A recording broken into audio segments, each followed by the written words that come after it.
Hi everyone, what's going on today? I'm Dinutami Wulanisi from the MBA class.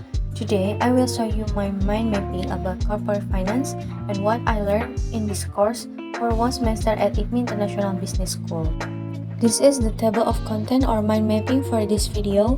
There are financial management, capital budgeting, financial analysis, financial distress, fraud risk management, book and movie review, and dividend policy. And now, let's talk about financial management. What is financial management? Financial management is a planning, organizing, directing, and controlling the financial activities such as procurement and utilization of funds of the enterprise. There are many things to manage in financial management like capital structure, working capital management, asset structure, revenue management, cost management, cash flow management, growth management, and risk management. In financial management, we also talk about principal-agent problem. A principal-agent problem arises when there is a conflict of interest between the agent and the principal, which typically occurs when the agent acts solely in his or her own interest. There are the main reason why principal-agent problem is happened because conflicts of interest between two parties and asymmetric information between them. The principal-agent problem generally results in agency costs that the principal should bear because agents can act in their interest at the principal's expense. The principal-agent problem is an example of a moral hazard. In the first week, we also talk about value creation. In business, value creation is the full mix of benefits or economic value that it promises to deliver to current and future customers. Combination of growth, return on invested capital or ROIC, and healthy cash flow drives value creation. If the activities don't change, the combination is not creating value. If we talk about value creation, don't forget to the triple bottom line. The triple bottom line is a business concept that posits firms should commit to measuring their social and environmental impact. The triple bottom line can be broken down into 3 P's: profit, people, and planet. After we talk about financial management in the first week, in the second week we move to time value of money. The time value of money is a sum of money is worth more now than the same sum of money in the future.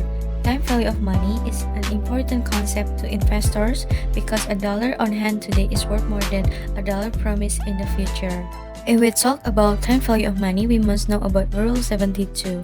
The Rule of 72 is a simple way to determine how long an investment will take to double given a fixed annual rate of interest. And time value of money is crucial in capital budgeting because it helps determine the financial feasibility and profitability of investment projects.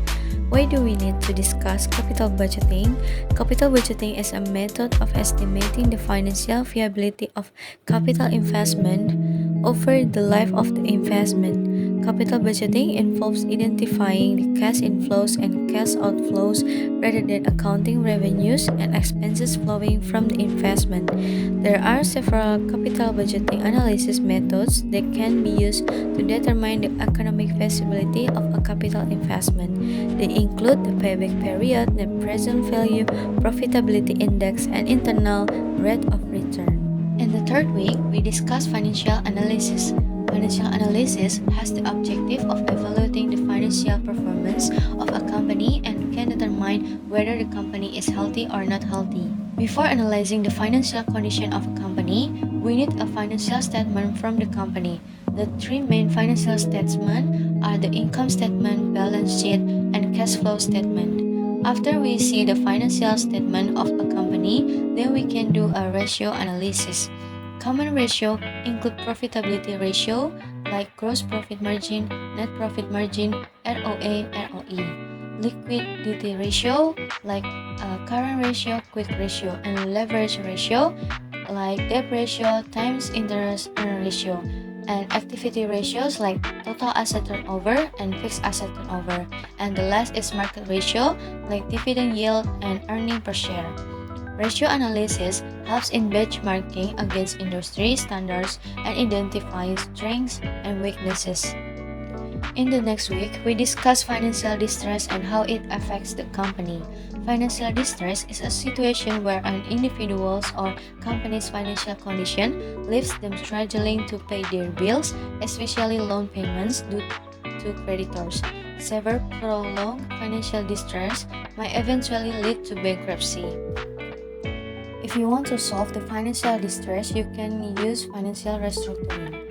Financial restructuring is the process of reshuffling or reorganizing the financial structure, which primarily comprises of equity capital and debt capital. Financial restructuring can be done because of either completion or as part of the financial strategy of the company. After we discuss financial distress, let's move to fraud risk management.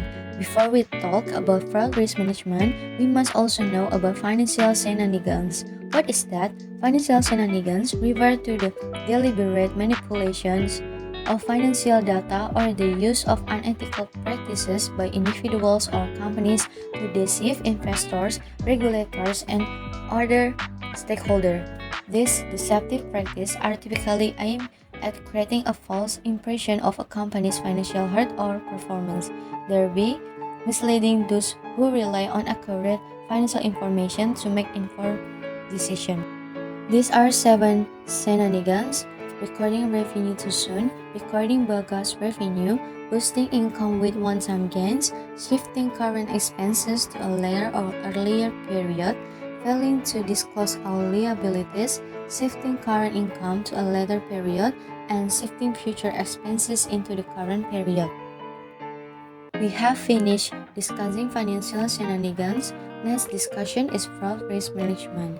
Fraud risk management is the procedures, tactics, and measures used by an organization to recognize, evaluate, reduce, and keep track of the risk connected with fraudulent activity. To safeguard the organization asset, reputation, and stakeholders, it entails the proactive management or fraud threats. This is the fraud triangle. In week 6 and week 7, we have some assignments such as movie and book reviews. My group did a movie review with the title Other People's Money. The movie tells about fraudulent transactions committed by the main players and aims to gain an understanding of them.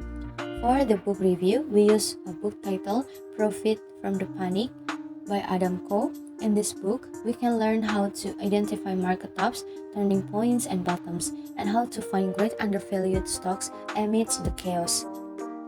And then, in the last week, we also discussed about dividend policy. The terms of dividend policy refers to the rules and choices that a company's management team makes regarding the distribution of dividends to its shareholders. It describes how a business decides how much of its profits to give shareholders in the form of dividends, as well as how often those dividends will be paid. And we also doing debate about should publicly list company paid dividends. That's all for my video about corporate finance. This subject is so interesting and makes me know more everything about financial. See you on the next video. Thank you so much guys. Don't forget to subscribe and like.